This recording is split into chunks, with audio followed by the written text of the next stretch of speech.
Space, the final frontier. For millions, those words instantly summon the image of a starship gliding across the galaxy, its crew boldly going where no one had gone before. Today, Star Trek feels inevitable. But what if I told you that none of it was guaranteed? That before Captain Kirk ever sat in the captain's chair, before Spock ever raised an eyebrow, the entire voyage nearly ended before it began, and its survival didn't hinge on special effects, fan passion, or even ratings. It came down to one unlikely champion in Hollywood, someone whose name you wouldn't expect. Twist, twist, twist of fate radio. In the mid-1960s, television executives weren't clamoring for science fiction.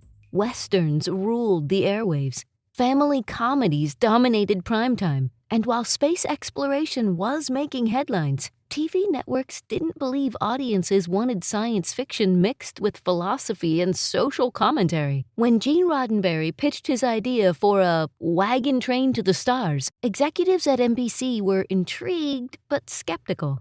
A pilot was ordered, but once filmed, it was quickly deemed too cerebral. Viewers, they thought, wouldn't tune in for moral dilemmas wrapped in futuristic costumes. Most shows would have died right there. But remarkably, the project was given a second chance, a second pilot. That decision alone was almost unheard of in television, and though the new version, complete with a fresh captain named James T. Kirk, finally made it to air, the battles were only beginning. Production was expensive. The elaborate sets, futuristic uniforms, and cutting-edge special effects pushed budgets far beyond typical primetime shows. Every episode felt like a small movie. Advertisers were wary. After all, why sink money into a struggling science fiction series when proven formulas like sitcoms and westerns practically guaranteed returns? Still, somehow, the Starship Enterprise stayed afloat. Behind the curtain, there was someone quietly fighting for it. Someone who had the power to say yes when executives were ready to say no.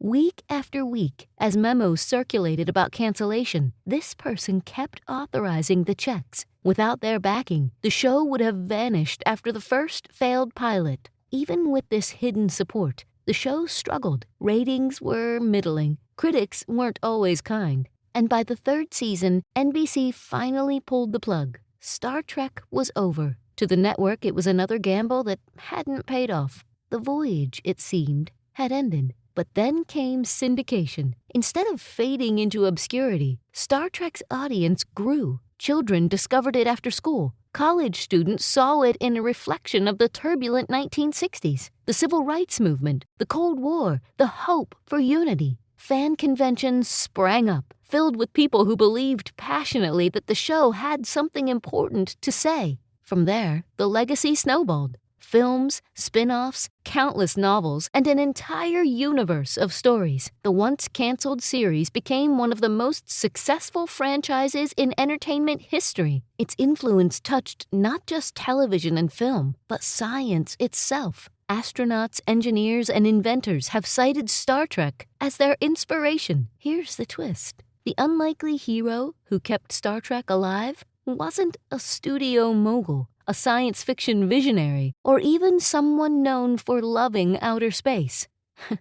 It was Lucille Ball. Yes, the red-headed queen of comedy. As head of Desilu Productions, Lucille Ball personally approved the costly pilots and kept signing off on the funding when executives balked. Desilu was better known for sitcoms like I Love Lucy, not intergalactic voyages, but Lucy saw potential. Against the advice of many, she risked her own studio's future to give Star Trek a chance. Without her, the Enterprise never would have launched. So the next time you hear "Beam Me Up" or watch a starship glide across the stars, remember this. It wasn't just Gene Roddenberry's vision that carried the crew of the Enterprise into history. It was Lucille Ball's courage, her willingness to gamble, and her quiet belief in something different. A comedian saved the final frontier.